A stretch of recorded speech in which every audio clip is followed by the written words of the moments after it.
Welcome one, welcome all, and welcome back for another dose of nightmare fuel. I'll tell you what can be nightmare fuel: live television. You have to keep your cool under pressure, and every member in front of and behind the equipment needs to be on their A game. But in today's episode, I'm going to discuss one of the most iconic examples of a live broadcast gone intentionally wrong. Let's travel back to Halloween night 1992 and tune our box sets into BBC One, because we are gonna get up to a bit of ghost watching. Ghostwatch is the horror mockumentary equivalent of the infamous Orson Welles broadcast of War of the Worlds, where people who tuned in late didn't realise quite what they were in for. What they had in store over the next hour and a half is one of the most ingenious dupes in television history. Ghostwatch was filmed and edited weeks in advance, but unbeknownst to the general public, it was advertised as a live broadcast. In the public eye, all the images I'm about to discuss were happening there and then in the moment. The pitch here is a simple one. There's a notoriously haunted house in Britain called Foxhill Drive, owned by a mother named Pamela and her two daughters Sarah and Suzanne. TV personality Sarah Greene is pitted with spending a night in the house with the family, while Craig Charles, hosting from outside the house and interviewing the locals, links back and forth with the main studio, where we have Michael Parkinson as the lead host, joined by paranormal investigator Dr. Lynn Pascoe and Greene's real-life husband Mike Smith, taking phone calls from the public. The studio later chats with a physicist, Dr. EMILIO SYLVESTRI, who adds a counter-argument to the paranormal. Parkinson, Greene, Smith and Charles all play themselves, but unknown to most of the viewers watching at the time, everybody else involved were actors playing fictional characters, most notably Dr. Pascoe, who is a fictional investigator. And despite the show opening up with the Screen One company logo, most viewers missed it and saw the documentary style of the proceedings, combined with the nature of it being put out as if it were live, meant that near enough the entire audience believed that the images were genuine, leading to over 1 million phone calls coming through to the BBC switchboard, and once the show finished, over 30,000 complaints came from startled people, including Michael Parkinson's own mother. So what exactly happened that was so frightening? Let's dig in. So I've already covered the setup of who is involved and what roles they play in the narrative, but I must say that pretty much everyone does a cracking job. The mother Pam being probably the weakest, but they're all naturalistic in how they talk, particularly Parky, who's the star of the show here. People fumble over their lines and talk to each other like they have checkpoints of conversation they need to hit, and then just bounce off each other naturally, making sure to hit those topics.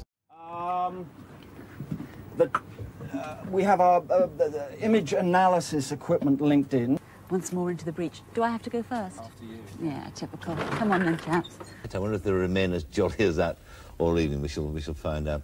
This only makes the authenticity and believability magnify. As for the deal with Foxhill Drive, over the course of the programme we learn that the family are constantly being disturbed by a supernatural entity. The mother once told the kids that the bangs and noises heard throughout the house were just the pipes, as in the central heating, and so the kids named the ghost Pipes. Despite being described as a male figure, bald, with a long buttoned up coat and dark eyes, the kids also mention that they have been approached by a female spirit who has tucked them in at night. They thought this was their mother, but it wasn't. In the house, beneath the stairs, is an amusingly named glory hole, pretty much a small cupboard. While in the glory hole, sorry, I cannot keep calling it that. Oh, fuck it, YOLO. While in the glory hole, Pam senses a foul-smelling presence that caused her to collapse and have a breakdown, so she had to board it up. Throughout the show, Mike Smith receives phone calls from people talking about their own disturbing experiences, and later in the show we are given some backstory regarding who Pipes may actually be. The former owners of the house illegally sublet the house to a man who was a predatorial child molester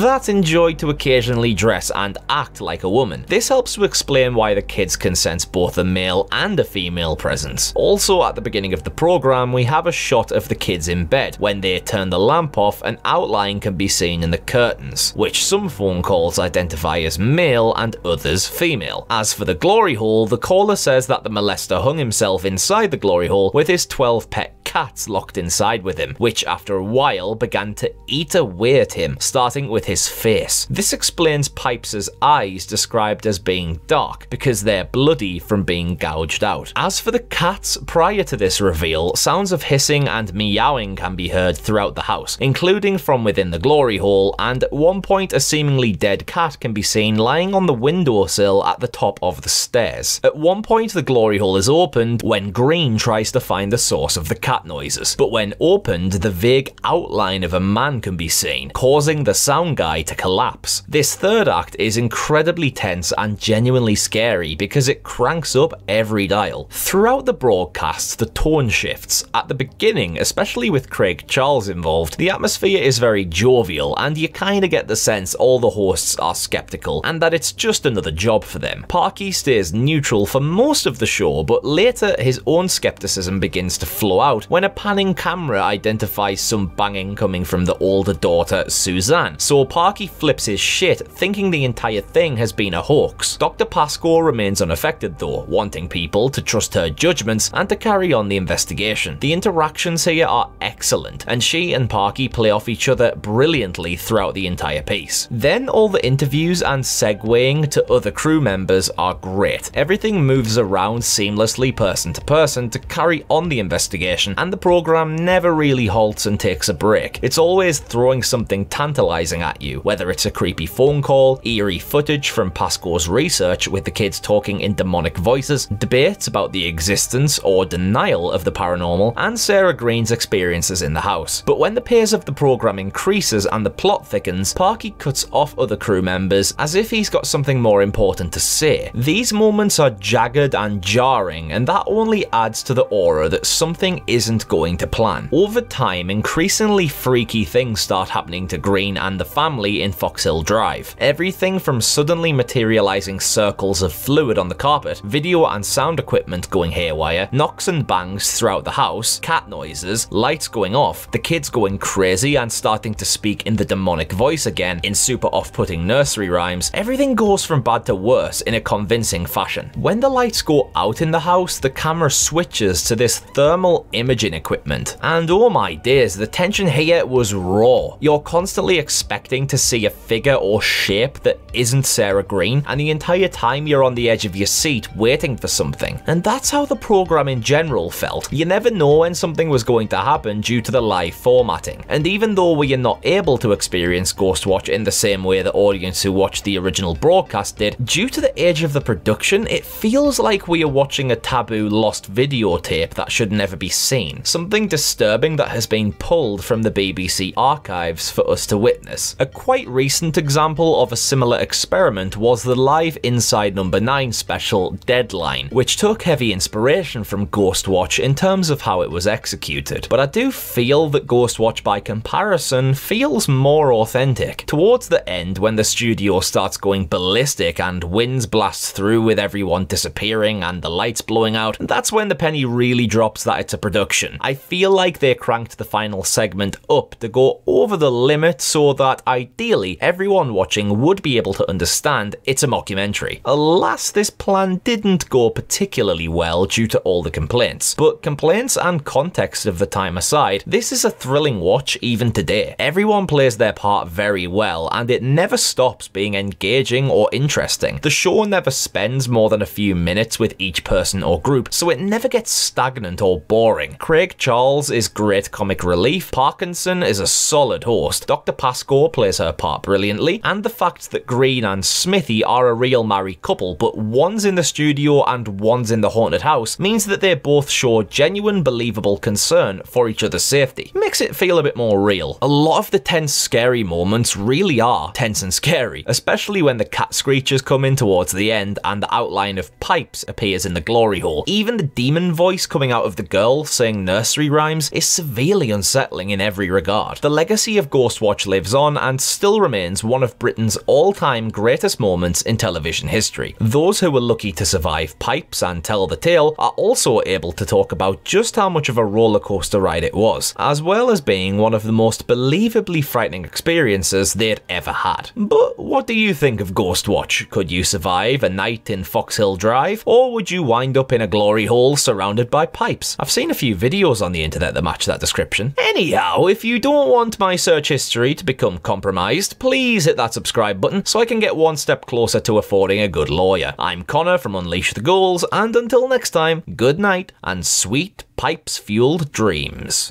Sarah? Sarah?